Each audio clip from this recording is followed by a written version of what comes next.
Assalamualaikum warahmatullahi wabarakatuh. Kembali lagi bersama saya Ere Mardela Ardiani.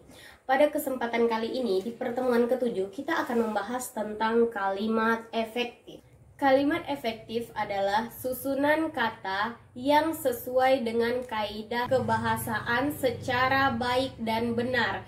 Biasanya kalimat efektif ini singkat, padat, dan jelas. Adapun syarat-syarat dalam kalimat efektif adalah yang pertama, sesuai dengan ejaan bahasa Indonesia. Yang kedua, sistematis. Yang ketiga, tidak bertele-tele, dan yang keempat adalah tidak ambigu. Ambigu di situ berarti tidak membingungkan atau rancu ya. Kemudian ada lagi ciri-ciri kalimat efektif.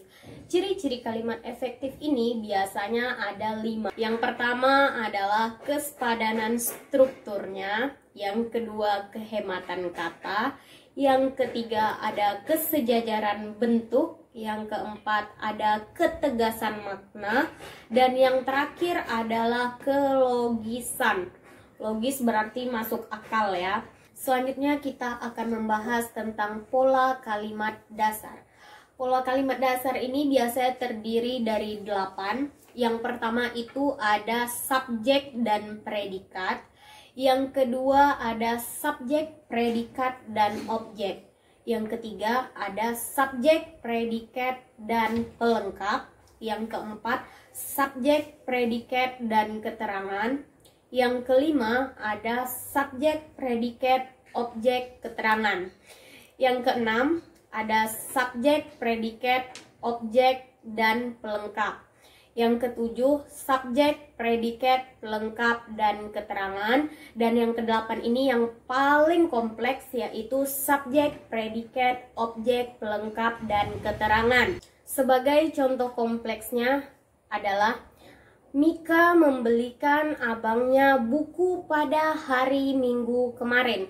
Mika di situ adalah subjek, membelikan adalah predikat, abangnya adalah objek, buku adalah pelengkap, pada hari Minggu kemarin adalah keterangan. Jadi yang kedelapan ini yang sangat kompleks. Jangan lupa untuk semuanya bahwa subjek itu adalah pelaku atau benda, kemudian predikat adalah perbuatan. Contohnya tadi membelikan, berarti adanya perbuatan si Mika membelikan abangnya, ya kan? Membelikan di situ adalah suatu perbuatan. Kemudian objek adalah kata benda, yaitu abangnya tadi. Abangnya termasuk kata benda atau yang dibicarakan, karena di situ yang dibicarakan adalah abangnya. Jadi seperti itu ya. Kemudian kita akan masuk pada jenis-jenis kalimat. Jenis-jenis kalimat itu ada 7. Yang pertama adalah berdasarkan pengucapan. Nah, kalau berdasarkan pengucapan ini biasanya ada kalimat langsung dan kalimat tidak langsung.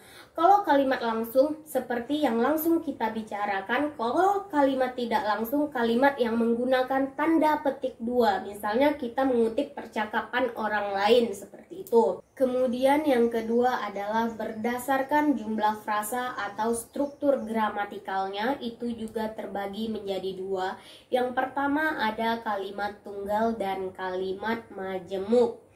Yang ketiga kita akan membahas tentang berdasarkan isi dan fungsinya, itu ada 4. Yang pertama adalah kalimat perintah.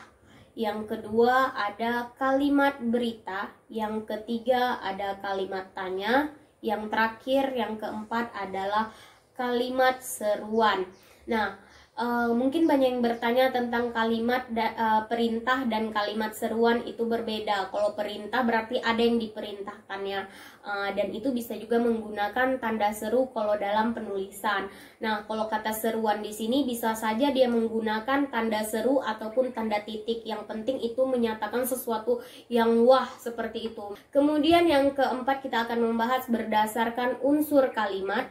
Unsur kalimat ini terbagi lagi menjadi 2, ada kalimat lengkap dan kalimat tidak lengkap. Kemudian poin kelima itu ada berdasarkan susunan subjek dan predikat yang terbagi menjadi dua, yaitu kalimat inversi dan kalimat versi.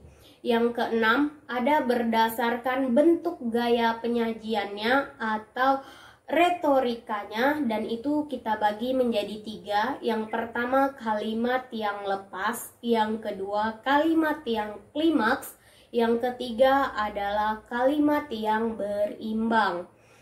Kemudian yang terakhir, poin ketujuh adalah berdasarkan subjeknya yang terdiri menjadi dua, yaitu kalimat aktif dan kalimat pasif. Kalimat aktif di situ biasanya menggunakan awalan me dan ber. Misalnya berangkat, berarti kan itu menyatakan sesuatu yang aktif, berarti langsung dilaksanakan gitu, ada sesuatu yang terjadi gitu. Kemudian kalau pasif itu biasanya diawali dengan di ataupun ter. Contohnya diberi, berarti ada orang yang memberi kepada dia, seperti itu. Berarti kan orangnya yang aktif, dianya pasif gitu. Jadi kata diberi itu adalah kalimat pasif gitu. Oke, pembahasan kita cukup sampai di sini pada hari ini. Selanjutnya saya akan membuka sesi kuis. Silahkan didengar dan disimak baik-baik ya. Pertanyaannya adalah, silahkan Anda membuat contoh kalimat dasar yang berpolakan subjek, predikat, objek, pelengkap, dan keterangan sesuai dengan fenomena yang ada di sekitar Anda pada saat Anda menonton ini. Silahkan dijawab di kolom komentar di bawah ini ya. Jangan lupa di like, subscribe, dan komen ya. Assalamualaikum.